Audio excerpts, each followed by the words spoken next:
Welcome to Redvee TV, post Hull KR victory and pre-Good Friday. We're hoping it's going to be a Good Friday. I think we forgot what they're like. We usually call it the Friday before Easter Monday. Yeah. Pessimism, right? Do you know what? If you set the bar low, everything's better. Yeah. Right. Pretty much. So, Good Friday coming up. Yep. Best day of the year normally by the 80 minutes. Absolutely. How do you think it's going to go? I think it's going to be tight. This is me being optimistic as well. I think it's going to be tight. I think we've got to be wary of Wigan in the first 10, 15, 20 minutes because they seemingly turn up like a house on fire. It's like... Sean Wayne's been feeding them raw steak. Yeah, pretty much. With Ben Barber's name all over it. Yeah, absolutely. Speaking of which, did you see his interview with Wish FM this morning? Do you think Ben Barber's the best fullback in Super League? No.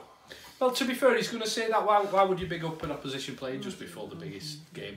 He's going to say that. He probably doesn't believe it, but well, he's going to say it and big up Sam Tompkins, yeah. isn't he? A couple of stats from the week. I think if you're watching this after you've seen us on the Wigan Fan TV crossover show, 9 times out of 10, the team that has won the Good Friday derby when Saints or Wigan have won the title have won the Good Friday derby. All right. The one time that didn't apply was 2014 when Ben Flower got sent off. So it just goes to show just how important this game is if you're going to go on to become champions. Pretty much sets a marker for the season, doesn't it? Gives you that little bit of momentum.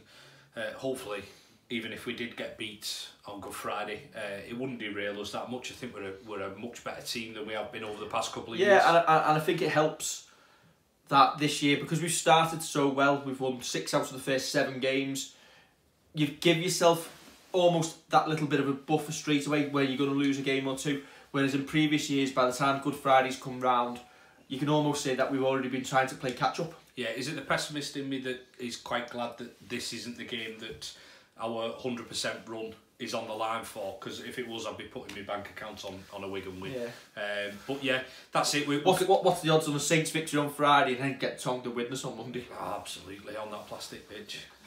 Barry from Widnes will like that in the comments. Where's it going to be won Friday then, if Saints are going to win? I think matching Wigan in the pack is going to be really, really important. Hopefully our forwards turn up like they did against Hull KR.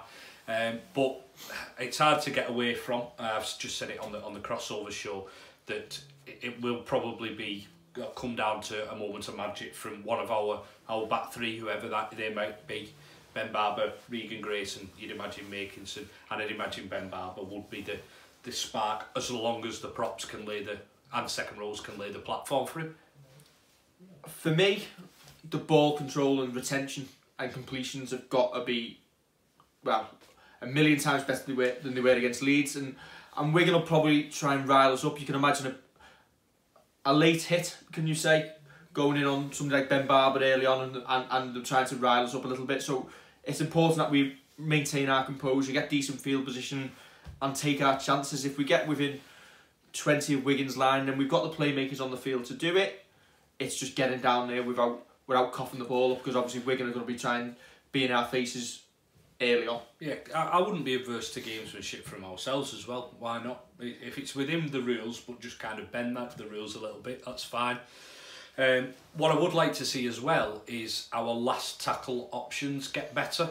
I think they've been decent at times, but I think sometimes, again, we've alluded to it, Danny Richardson being kind of in the line when he receives the ball and not a bit he needs deeper. to stand deeper, and I found on Friday, for me, it looked as that's why he's got to do that little jink move and try and beat the first man, because he's standing so close to the line that opposition players can get in his face. If he just takes maybe 2 or 3 metres further back, just give himself that space to look down the field and put the ball where he wants to put it, because even when he's been beating that first man, if the field isn't open and he's got to put that kick in, that's when he seems to have struggled for me. And it's composure, and do you know what? He's a young lad, and that's going to come with time, isn't it? Yeah, and it's not just him with the last tackle plays. You've got to look at your standoff and whether John Wilkin does get involved in it, or Ben Barber, or Percy's kick through and set up a try with a kick this year. It's everybody's got to be smarter on them last tackle plays. It sounds really boring, but sometimes in a big game you've got to play percentages. You see what Leeds do year on year, you see what Wigan do year on year. We obviously need to start re-emulating that and redoing that, and pretty much kind of making them play, even if it's only from 20 metres further back, making them bring it forward, because then they should lose 2 or 3 tackles in that time. If they lose 2 or 3 tackles, then their last play isn't going to be as close to our line, and so shouldn't have the same kind of worries for us. Obviously, we lost Adam Swift on Friday night. He's going to be out for 6 weeks for that shoulder injury he sustained in the game. For 65 minutes of the game, Johnny Lomax reverted to the centre role with Tommy Mack on the wing. Theo Fares came in at 6. It worked pretty well. Johnny Lomax got a try in the game. Big decision and big call for Justin Holbrook this week. Does he keep it the same as the game finished on Friday with Lomax in the centres, or does he recall the ready-made Ryan Morgan, who may not be match fit, or another, I was going to say bring Matty Smith in, but he's not in the squad, is he? Matty Smith is. Is he in the squad? Yeah. So there you go. So you could bring Matty Smith in. So no, I'd imagine he'll slot Ryan Morgan in, and not kind of tinker too much with the team. Do you worry about him being caught cold though? Oh, absolutely. But then you could say the same of Lomax has played 70 minutes of a game at centre, or 65 minutes of a game at centre. Is he going to be up to the rigours of being in that position and having to make more tackles than he probably would? Who would you trust more defensively though, Ryan Morgan or Johnny Lomax? It's a tough one, because I think Morgan will obviously be playing for a shirt, so I think he's going to come out and he should be going hell for leather. He should be the one who's turning around going, hang on a minute, if this is my last year here, I've got to get a contract somewhere, so I need to prove myself and kind of show what I can do. But see, I'm not entirely sure Ryan Morgan is going to be up to play in 2 games in 3 days. So if you're going to play him in one of them, do you put him in it on Monday against Widnes, which should theoretically be an easier game? We've proved in recent years that's not always the case. I personally would go with what worked on Friday night and worked well. I would play Johnny at centre. I'd put Theo in the side, and I'd probably go with an extra forward on the bench. Or you could even go with Lomax at centre, Fares at 6, Matty Smith on the bench. I can't see it, but I don't really see, unless if Smith is going to be in and around the squad, and he's definitely not match fit. Yeah, he's going to start somewhere. But yeah, it's a tough one, because he's second guessing as well what Justin Holbrook said to the players, and who he thinks kind of the next, not cab off the rank, but he might have an idea and he's gone in on Monday morning and gone, that worked, we're going to stick with it. Or he might turn around to Ryan Morgan and go, next chance that's available is yours. Doesn't matter if it's Wigan, Widnes. I feel a little bit sorry for Ryan Morgan. He was in at the start of the season. He earned his place throughout pre-season. He got injured in that Castleford game, and has been outside since. So he lost his place due to injury and concussion. Yeah. He hasn't lost his place due to poor form. So he'll probably look at it as maybe a bit of a slight injustice that he's lost his place in the side. And he's probably been a bit unlucky. If he hadn't got injured in that Castleford game, chances are he'd have played 7 in a row. And yeah, absolutely. When he was concussed, I was hoping they were going to tell him he was Mal Meninga and it was going to stick, and he'd come out and play like Big Mal. But yeah, it probably is a little bit unjust for him not to come back in and us shift a winger into centre. But I suppose that's rugby, and that's the way that Justin Holbrook is, where it's pretty much it seems like it's black and white with what he'll say to players and what he goes for, and he doesn't just turn around and tinker with the team for the sake of it. He probably will have to when it comes to Monday's game, but he doesn't just do it just because he thinks, well, that's what I should do. I think it says a lot for probably Justin Holbrook's man management skills that he's so far been able to keep the squad happy for even the players who've not been in. Speaking of which, how much will Justin Holbrook have an effect on the side in terms of mentality? Because it can't be down to anything else that Wigan, I think, have won, is it the last 7 or 8 Good Friday derbies in a row. It's the second longest winning streak of all time in Good Friday derbies, previous one being 15 before the war. I'm not going to tell you which team holds that record. It's not us. But then the derby after Good Friday, Saints have won 7 of the last 8. So it's got to be something about Wigan targeting East End. I think John Wayne particularly has always seen it as a good opportunity to get 4 points on the board in quick succession and give yourself that little bit of boost up the table.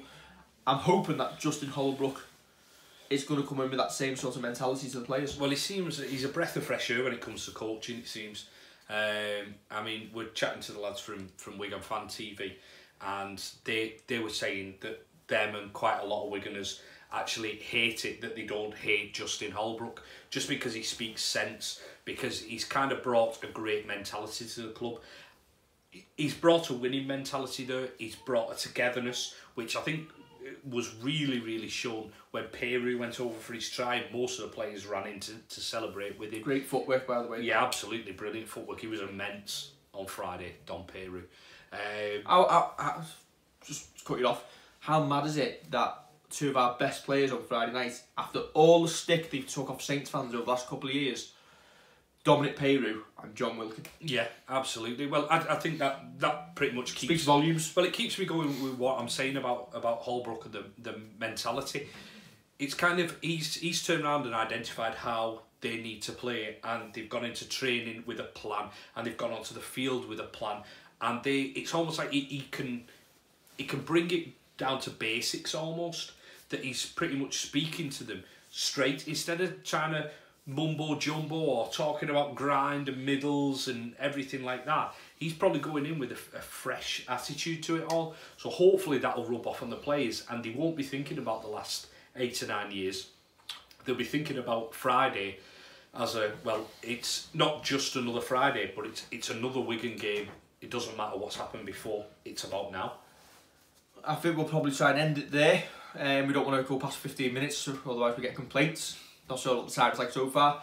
Good Friday, out nice and early. The bars and the pubs in St Helens will appreciate everybody's business. Should be a good day before and after, win or lose. It's always a pretty good crack, but obviously we've got friends who support Wigan, and it's a good chance for fans of both sides to get together and enjoy the day for what it is. Yeah, absolutely. That's it for 80 minutes. I absolutely hate them. Absolutely hate them. Like the fans, everything about them. I still hate Wigan as a club. We've had any other time, but my mates, I get on with it. We've had a pretty good rule over the last 7 or 8 years. Just don't talk rugby after the game. Yeah. Well, yeah, we can talk about it in the derby after Good Friday. Yeah, when we just not Good win, Friday. Yeah. But yeah, if you see us out and about Good Friday, say hello. We always like to have a good chat. And we'll do the instant fan reaction post game, hopefully on a winning Good Friday outside the Totally Wicked. And if not, we'll see you for the Winners preview show over the weekend. Goodbye.